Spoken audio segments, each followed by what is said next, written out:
Beda versi kronologi peristiwa penganiayaan David membuat bingung publik. Pihak Polres Jakarta Selatan sempat mengatakan bahwa AG memegangi dan menopang kepala David setelah penganiayaan terjadi.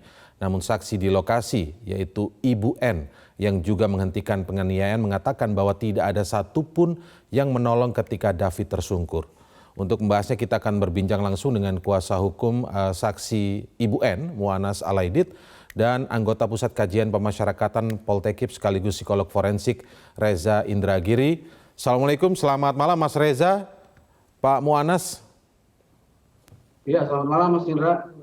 Ya, baik, saya ke Pak Muanas terlebih dahulu sebagai kuasa hukum dari Ibu N. Ibu N ini adalah ibu dari R yang merupakan rekan korban David ya. Saya ingin dapat gambaran terlebih dahulu. Ada perbedaan pandangan, perdebatan yang sekarang ini muncul disebutkan oleh pihak Polres bahwa AG itu melakukan pertolongan pertama bahkan menopang kepala dan sebagainya, tapi Ibu N sebagai pemilik rumah yang lokasi penganiayaan ada terjadi di depan rumahnya mengatakan tidak ada satupun yang menolong. Mungkin bisa diceritakan lebih lengkap terlebih dahulu Pak Muanas, apa yang disaksikan dan dikatakan Ibu N kepada Anda? Iya, jadi agar berita ini kemudian tidak simpang siur, saya kira perlu untuk diluruskan kembali ya. Jadi kalau berdasarkan keterangan dari pengakuan saksi N itu, ya, jadi supaya nggak bingung juga suaminya R, mungkin nanti anaknya kita sebut RZ lah ya, RZ gitu, karena suaminya R juga masalahnya. Oh ya, Nah, oke. itu dia melihat aksi penganiayaan itu kebetulan dari balkon rumahnya lantai 2 si N ini. Nah, dia melihat di situ ada satu orang tergeletak dan satu orang berdiri tegak, cuman dalam posisi yang kemudian berlari cepat, kayak bergerak cepat gitu loh. Dan dia merasa di situ seperti terjadi kekerasan, baru saja berlangsung kekerasan. Dari pakaian orang yang tergeletak itu, dia melihat seperti dia kena, karena jam 5:30 itu dia punya anaknya RZ itu membawa temannya yang bernama David ini sebagai korban. Ya, Nah, dari segi pakaiannya dia menduga bahwa jangan-jangan itu adalah korban. Kemudian dia berteriak secara refleks di situ kan, "Woi, stop!" gitu. Nah, teriakan itu kemudian diikuti oleh suaminya gitu, karena suaminya juga sempat melihat itu juga di sebelumnya ya, dari balkon rumahnya lantai 2. Ya. Nah, kemudian dia turun ke lokasi kejadian. Nah, ketika dia mendatangi lokasi kejadian, di situ kebetulan sudah ada dua satpam. Sudah ada dua satpam yang juga sudah memegang si korban D ini dalam posisi yang tengkurap gitu loh. Kemudian dibalik badannya oleh si satpam ini. Nah, ketika dia memegang korban N ini, nah yang dilihat pada saat itu kondisi muka sudah ada luka, kemudian mulut itu sudah mengeluarkan darah. Dan Pak Muanas, posisi maaf saya potong. kakinya juga Jadi Ibu N saat kejang, ada ya. satpam itu, Ibu N sudah turun ya? Turun ke mendekati, kan tadi melihatnya dari balkon lantai 2. Saat sudah ada satpam itu, Ibu N juga mendekat ke lokasi tempat tersungkurnya korban ini, ataukah masih ada di balkon? Iya, jadi dia melihat dari balkon, ya kan, pakainya itu dia seperti kenal. Memang ini dia yakin bahwa ini jangan-jangan David gitu loh. Nah, dia kemudian mendatangi lokasi kejadian, dia sempat pegang. Kalau satpam komplek itu hanya membalikan aja, dia membalikan mungkin karena ada Ketiga orang itu ada gitu di situ kan. tidak? Tapi Waktu si N ini kemudian merangkul, memeluk korban. Ya, ketiga Gimana, Mas? orang tersebut, orang tadi, apakah masih ada saat Ibu N turun dengan satpam tersebut, ataukah sudah tidak ada di situ? Ketiga orang itu masih ada berdiri. Oh, dan saat itu bukan sedang melakukan pertolongan? Tidak dalam posisi menolong korban. Dipastikan Tidak dalam posisi menolong korban karena N kemudian di hadapan si pelaku ini itu sempat bilang bahwa kamu siapa gitu, kamu apakan ini anak, kamu ini tamu nggak diundang, saya harus ngomong apa dengan orang tuanya, karena akhirnya dia tahu bahwa itu adalah David. Nah, kemudian karena khawatir darah itu banyak keluar, akhirnya si ini minta mengangkat leher korban kan N ini, kemudian meminta si perempuan ini AG sempat menyampaikan sempat N sempat berteriak ya, maksudnya memarahi kamu ini, kamu sini, saya pinjam kaki kamu buat untuk menadahkan kepalanya ya kan, karena udah terkulai dan apa namanya udah nggak berdaya lah, supaya menghentikan darah sebetulnya. Tapi si N ini, jadi menurut justru pengakuan saksi N itu terkesan menolak. Si AG ini terkesan menolak. Jadi sebenarnya yang mengangkat kepala dan leher korban itu, kemudian gimana Mas jadi Indra? yang mengangkat kepala dan leher korban itu adalah Ibu N itu sendiri ya, saksi N ya, bukan salah satu dari mereka dalam hal ini terutama AG Walaupun ya. kemudian si AG ini ikut pegang juga, tapi di belakang tangannya N. Mungkin karena takut darah atau masih shock, kita nggak tahu. Tapi situasinya seperti itu. Jadi mereka tidak berada dalam posisi menolong korban. Kalaupun kemudian memegang itu berdasarkan perintah dari N, bukan karena kesadaran seperti itu. Nah, baru saya garis bawahi lagi, berarti tidak salah 100% pernyataan bahwa AG memegangi juga kepala korban ya, Pak Muanas ya.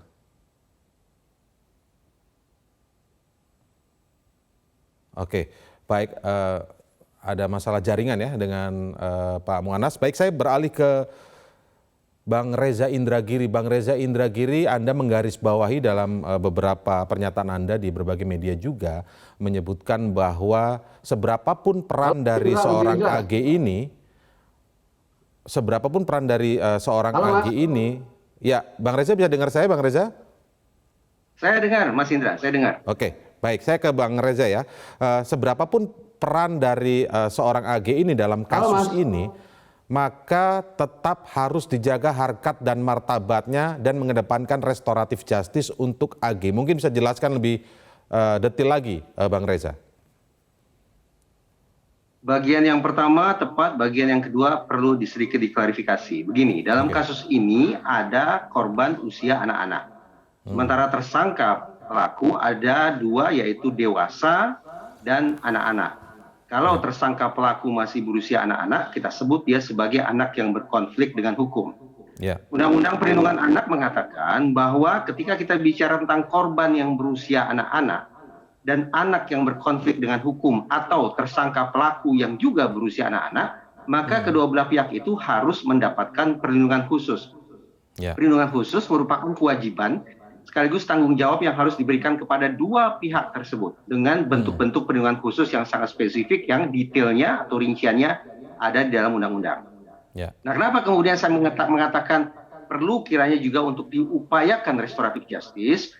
Karena saya termasuk orang yang berpandangan bahwa setiap kali kita bicara tentang kasus anak, termasuk anak dalam konteks pidana, maka sudah sepatutnya lah anak tidak dipandang sebagai individu sendirian, tetapi individu yang selalu diikat dalam konteks keluarga. Karena itulah saya pikir agar kemudian konteks keluarga ini juga bisa dilibatkan dalam proses hukum, maka mekanisme restoratif justice patut untuk diupayakan. Catatan penting, berbeda dengan sebagian kalangan yang menganggap bahwa litigasi dan restoratif justice berhadap-hadapan, bahwa kalau satu mekanisme sudah dilaksanakan maka mekanisme lain harus ditiadakan. Saya justru berpandangan bahwa litigasi dan restoratif justice hendaknya seiring sejalan. Baik, Mas Reza, Pak Muanas, kita tahan dulu, kita lanjutkan setelah jeda. Tetaplah bersama kami di Prime Time News. Kembali kita dalami soal peran AG. Kita ke Pak Muanas lagi nih. Pak Muanas, juga Anda menyebutkan bahwa selain dari pengacara salah satu tersangka ya, berinisial S begitu, ada juga pernyataan dari Pak Muanas yang menyebutkan bahwa si AG ini, anak AG ini juga saat itu justru ikut melakukan perekaman saat penganiayaan terhadap korban D. Mungkin bisa Anda gambarkan, ini informasi ini apakah memang juga disaksikan langsung oleh saksi Ibu N itu, ataukah seperti apa, Pak Muanas?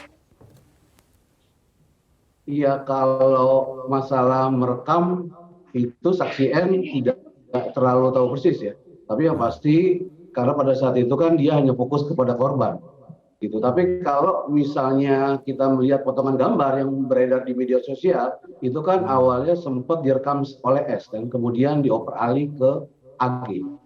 Nah itu aja Jadi itu yang analisis Pak tahu. Muanas ya, berarti ya, soal AG ini diduga ikut melakukan perekaman itu ya?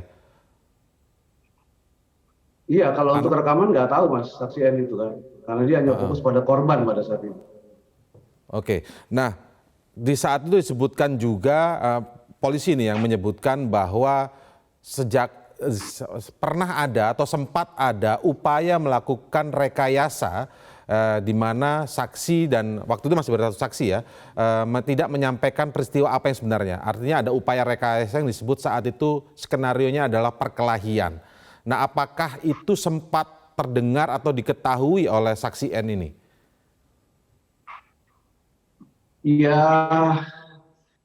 kalau yang bisa dipastikan ya, saksi N itu karena dia berada di lokasi kejadian, sudah korban itu sudah berada dalam posisi yang terluka, kemudian tengkurap, berdarah, dan kaki terkejang-kejang gitu, napas sudah agak mendengkur gitu, dan ada kekhawatiran ya takutnya nggak apa namanya ya Tertolong. ada kesulitan lah bernapas dan sangat begitu khawatir sampai ke apa takut kehilangan nyawa seperti itu.